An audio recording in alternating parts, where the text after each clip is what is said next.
Red టీవీలో మీ వ్యాపార ప్రకటనల కోసం ఈ నంబర్ని సంప్రదించండి. నమస్తే సార్. నమస్తే. సార్ జనసేన అధికార ప్రతినిధి వీర మహిళ అయిన రాయపాటి అరుణ మీద సొంత పార్టీ వాళ్ళే దాడి చేశారని చెప్పి తెలిసింది. ఎందుకు అయ్యి ఉంటుంది సార్? ఇది మొన్న నైట్ జరిగింది. ఆమె చాలా టీవీ ఛానల్కి ఇంటర్వ్యూస్ ఇచ్చారు. హాస్పిటల్లో బెడ్ మీద పడుకొని కూడా టీవీ ఛానల్తో మాట్లాడారు. తర్వాత ఇంటికి వచ్చినాక కూడా మాట్లాడారు. ఆ తర్వాత పోలీస్ కంప్లైంట్ కూడా ఇచ్చారని చెప్తున్నారు. సో ఆమె చాలా డీటెయిల్గా చెప్పారు. మామూలుగా ఆమె ఎక్కడికి వెళ్ళిందంటే ఉప్పలపాడు మండలం ప్రకాశం జిల్లాలో దాసరివారిపాలెం కనపర్తి ఆ ఏరియాల్లో ఆమె జనసేన జెండా ఆవిష్కరణ జరుగుతూ ఉంటే అక్కడ పిలిచారు. ఈమె అధికార ప్రతినిధి, జనసేనకు వీర మహిళగాను ఉంటుంది, ప్లస్ జనసేనకు అధికార ప్రతినిధిగా ఉంటుంది. సో అందువల్ల వెళ్ళింది. మామూలుగా వెళ్ళేటప్పుడు ఎప్పుడైనా కూడా కొంతమంది కుర్రాళ్ళని వెంట పెట్టుకొని వెళ్తుంది సెక్యూరిటీ కోసం. అయితే ఆ రోజు ఎవరు లేకపోతే బైక్లో చరణ్ అనే ఒక అబ్బాయితో కలిసి వెళ్ళింది. తను కూడా జనసేనలో కార్యకర్త. తను బైక్లో తీసుకెళ్తా అంటే బైక్లో ఇద్దరు కలిసి వెళ్ళారు. వెళ్ళినాక అక్కడ 2-3 గ్రామాల్లో పాల్గొన్న తర్వాత నైట్ అవుతుంది కదా, బండిలో కంటే కూడా కారు అయితే బెటర్ అని వేరే వాళ్ళ కారు ఇస్తానంటే కారు తీసుకొని కారులో అబ్బాయి చరణ్ కూర్చొని ఉన్నాడు. సో ఈ లోపల ఈ అమ్మాయి కారు ఎక్కడ ఎక్కింది వెళ్ళి జరిగింది వచ్చి దాసరివారిపాలెం కనపర్తి దగ్గర.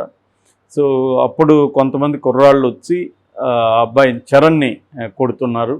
నువ్వేంట్రా ఇందాక మమ్మల్ని చూసుకోకుండా తొక్కుకుంటూ వెళ్తూ ఉండవు అన్న విధంగా కొట్టారు. దాంతో ఏమికి అర్థం కాలేదు. అదేంటి, ఏమన్నా ఉంటే నాకు చెప్పాలి కానీ కొట్టేయడం ఏంటి డైరెక్ట్గా? ఇవన్నీ జనం వచ్చినప్పుడు తొక్కిసలాట్లు మామూలు. నేను అనేకసార్లు నన్ను కూడా ఇలాగ తొక్కుతూ ఉంటారు, వాటిని చేస్తే ఎలాగా అని ఆమె సర్ది చెప్పింది. మళ్ళీ వాళ్ళు తిరుక్కొని వచ్చి మళ్ళీ కొట్టారని ఆ అబ్బాయిని. దాంతో ఈమె వెళ్ళి వాళ్ళని ఆపడానికి ట్రై చేస్తే ఈమెను కూడా కొట్టారు. గుండెల మీద కొట్టడం, డొక్కలు కుమ్మడం ఇవన్నీ చేశారు. అంటే లోపల గాయాలు బాగా అయినాయి సీరియస్గా అని ఆమె చెప్తుంది. ఆ హాస్పిటల్కి వీల్ చైర్ విజువల్స్ కూడా ఉన్నాయి. వీల్ చైర్లో కూడా ఆమె గుండెలను పట్టుకొని వెళ్తూ ఉంది.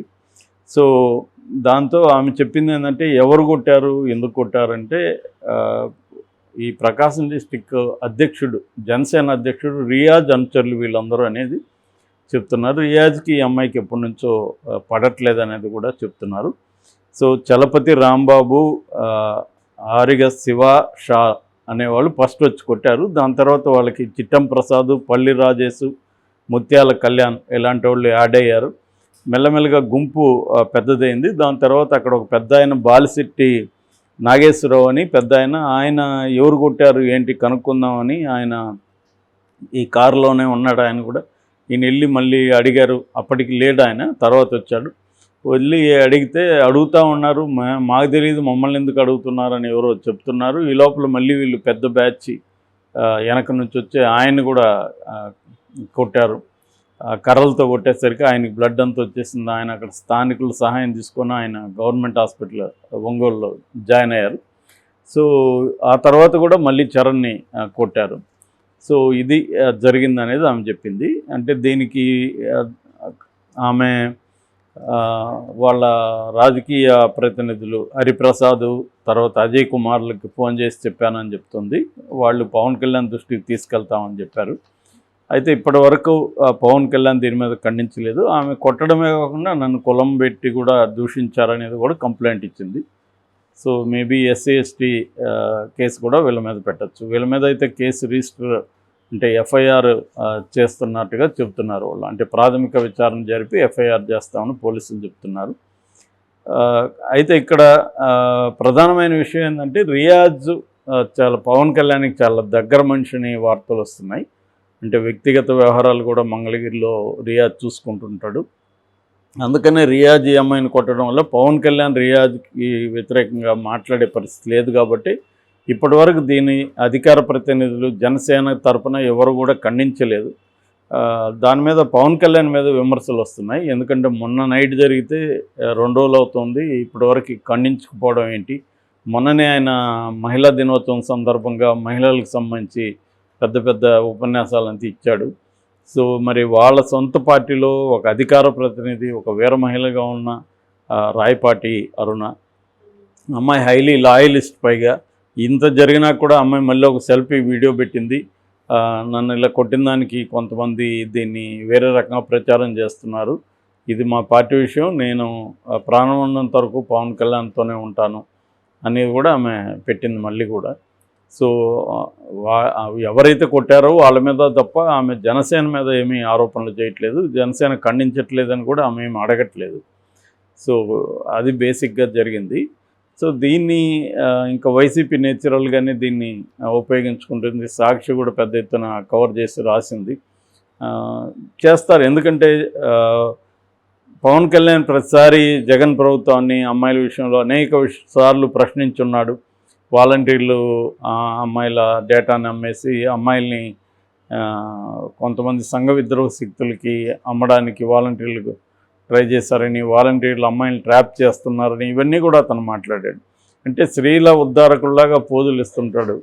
మరి అలాంటప్పుడు వాళ్ళ పార్టీలోని ఒక జిల్లా అధ్యక్షుడు, ఒక అధికార ప్రతినిధి అయిన మహిళను, మామూలుగా మహిళను కొట్టరు, ఏమన్నా ఉన్నా కూడా, రెండోది పబ్లిక్గా అయితే అసలు కొట్టరు, అయినా కూడా కొట్టారంటే వాళ్ళు తీవ్రమైన ఈ అమ్మాయి మీద కోపం ఉండే అవకాశం ఉంది.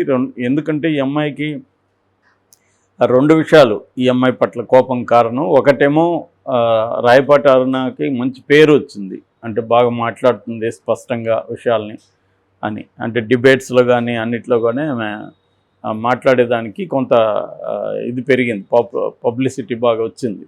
సో అది ఒక కారణం అయి ఉండొచ్చు. రెండవది, గతంలో ఒక డిబేట్లో పాల్గొంటూ చిరంజీవి మీద ఒక కామెంట్ చేసింది. అదేంటంటే మొత్తం ఆ కాంటెక్స్ట్లో అదేమీ తప్పుగా లేదు, కానీ విడిగా అది చూస్తే జనసేన చిరంజీవి అభిమానులు హర్ట్ అయ్యే విధంగా ఉంది. అదేంటంటే చిరంజీవి పార్టీ ప్రజారాజ్యం పార్టీని కాంగ్రెస్లో విలీనం చేయడం వల్ల పవన్ కళ్యాణ్ చాలా ఇబ్బందులు ఎదుర్కొన్నాడు, అది కానీ చేయకపోయింటే బాగుండేది అన్నట్టుగా మాట్లాడింది. అది అవతల వాళ్ళు వైసీపీ వాళ్ళు ఏదో కామెంట్ చేస్తే దానికి సమాధానంగా ఏమి చెప్పింది. కానీ అవుట్ ఆఫ్ కాంటెక్స్ట్ ఆ వీడియో తీసి దాన్ని వైరల్ చేసి అప్పుడు చిరంజీవి అభిమానులు విపరీతంగా ఈ అమ్మాయి మీద ట్రోల్ చేసినప్పుడు ఈ అమ్మాయి అప్పుడు కూడా గట్టిగానే నిలబడింది. నేను చిరంజీవి వచ్చి అడిగినా కూడా క్షమాపణ అయితే చెప్పను, ఎందుకంటే నేను తప్పు చెప్పలేదు, ఆయన ఏ కారణం వల్ల విలీనం చేశాడు ఏంటి అనేది నేను చెప్పలేదు, విలీనం చేయడం వల్ల వచ్చిన ఇబ్బందుల గురించి చెప్పాను, అందులో నేను తప్పు చేసినట్టు కాదు అనేది అన్నది అమ్మ.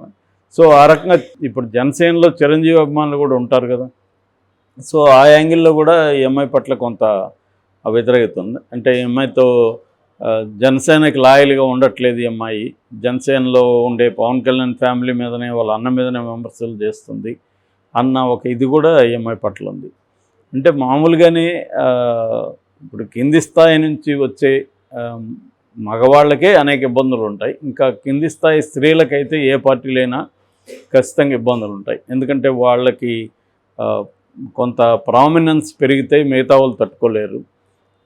పార్టీ అధినాయకత్వం ఏమో కింది స్థాయి వాళ్ళని కూడా కొంత పైకి తీసుకురావాలి, వాళ్ళ ద్వారా మనం ఒక సింబాలిక్ జెస్చర్ని జనంలోకి పంపించవచ్చు, అంటే ఈ కులంలో నుంచి మేము ఈ నాయకులను తయారు చేశాము అనేది వాళ్ళు ఆలోచిస్తారు. కానీ వాళ్ళు కూడా రియల్ పవర్ని ఈ అమ్మాయికి ఇవ్వాలనేది వాళ్ళకు ఉండదు, ఒక సింబాలిక్గానే పెట్టుకుందామని చూస్తారు. కానీ వీళ్ళు అది సింబాలిక్గా ఉండలేరు కదా, బొమ్మలాగా ఉండలేరు కదా. సో వీళ్ళు అసెర్షన్ అనేది పెరుగుతుంది ఎప్పుడైనా, ఈ అసెర్షన్ని తట్టుకోలేరు అప్పర్ కాస్ట్ వాళ్ళు.